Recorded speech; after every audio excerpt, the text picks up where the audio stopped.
In this example, I need to factor completely the trinomial x squared plus 12x plus 36. The first thing we do with every factoring problem is look for a greatest common factor. Do I have any common factors here? Well, since I have a 1 here, I definitely don't have any numerical common factors, and not every term has an x in, therefore I don't have any common factors at all.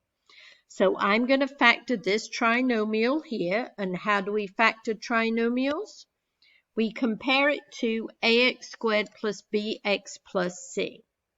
So in our case, a is the coefficient of the x squared term. What number are we too efficient to write in front of that x squared term? There's a 1 there. B is the coefficient of the x, which is a 12. And c is the constant, which is 36. So I'm going to multiply a times c. I get 1 times 36 is 36. So I need two numbers that multiply to AC, which is 36, and they add to B, which is 12. Since they multiply to a positive, it says my two numbers have to have the same sign. And if they add to a positive, that same sign has to be positive. So I'm looking for two positive numbers that multiply to 36 and add to 12. Hopefully you can come up with these fairly quickly. I'm going to show you a systematic way of finding the numbers if you can't remember what they are. So you always start with 1 and the number. So 1 times 36 is positive 36. But 1 plus 36 is equal to 37.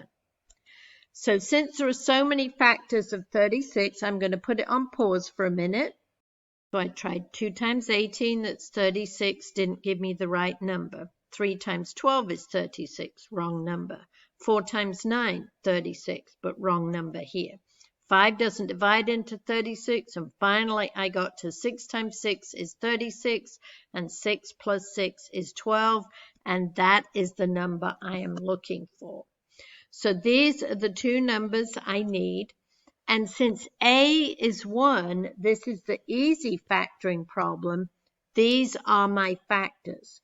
So I'm going to have the binomial x plus 6 times x plus 6. Now we could leave the answer like that, but it's so much more efficient since these two binomials are the same.